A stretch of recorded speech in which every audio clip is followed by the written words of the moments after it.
Afghanistan earthquake, at least 800 killed in 6.0 magnitude quake. A major earthquake has hit eastern Afghanistan, with the Taliban government's interior ministry saying at least 600 people have been killed. The magnitude 6.0 quake struck along the border of the provinces of Nangarhar and Kuna on Sunday night. The epicenter is in a remote mountainous area, making relief operations extremely difficult. Some of the injured have been helicoptered to safety. Roads to the worst-hit area are said to have been blocked by landslides. Officials say entire villages have been destroyed, while the Taliban is appealing for urgent help from international aid organizations. Our South Asia correspondent Yugita Limai is in Afghanistan's capital, from where she gave us this update. Here in Kabul, we were jolted awake by the earthquake just before midnight last night, and the shaking went on for several seconds. We know, of course, now that it was a 6.0 magnitude earthquake, which struck Afghanistan's eastern Kunar province, which is roughly a 3 to 4 hour drive from here. We have been told from several sources, and from the Taliban government as well, that there is large-scale destruction in the area.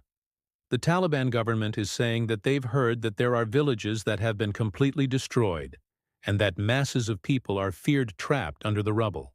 But this is mountainous terrain. It's extremely challenging to reach even in the best of times, so that's really hampering rescue and relief operations. We've been told that the road going to the epicenter has actually been blocked because of a landslide. We know that the Taliban government is operating helicopters to try to get people out of there. But the scale of the earthquake, I think the scale of the impact in the dead, it will be a while before we can truly get a sense of that. This region, again, mountainous terrain, very, very difficult to access. So any kind of rescue operations are going to be extremely slow-moving. And further, what's happened is literally through the night and early into this morning, we've had more aftershocks as well. The earthquake is hitting Afghanistan at a time when this country is already grappling with severe drought in more than half of its provinces, and it is experiencing what the UN describes as an unprecedented crisis of hunger. The biggest medical facility close to the epicenter of the earthquake is the Jalalabad Regional Hospital in the Nangarhar province. We've been there last year, and even then, when it wasn't dealing with the disaster, it was completely overstretched.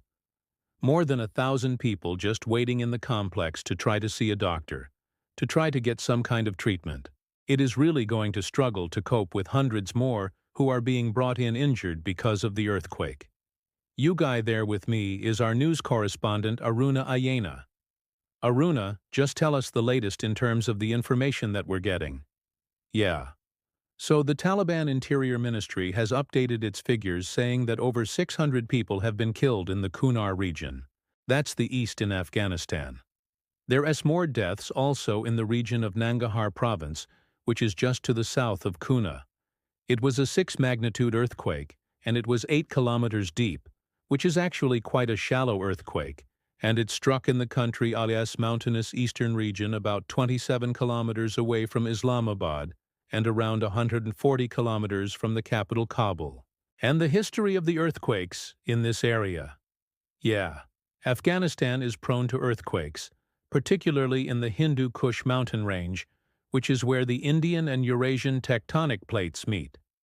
A series of earthquakes last year in the west of the country killed around 1,000 people.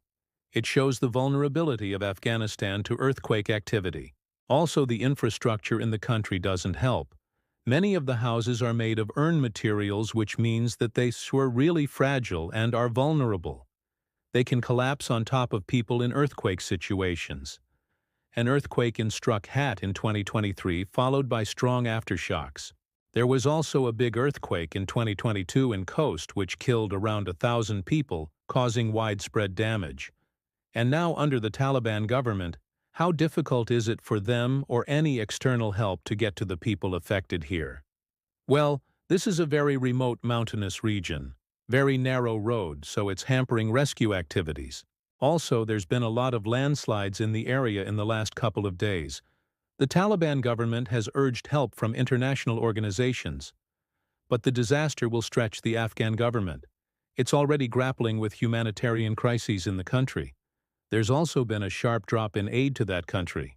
So all these factors coming together really doesn't help the Afghan people who are really suffering in this current crisis. Yeah. And there's a complex situation, isn't there, around how much international aid or support the Taliban regime gets. Now, I don't know whether we know as yet the exact situation on the ground here. This earthquake obviously has only just happened, in terms of how much international help is likely to come in, and from where. Yeah, I mean, many countries pulled back on their aid to the Taliban regime following, the crisis in Afghanistan in the last couple of years. So it's been already the country was grappling with that.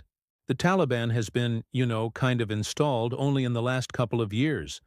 So the problems now will be how can they elicit those aid requests that they re-asking for now, and how willing are other governments going to be to provide aid to that country?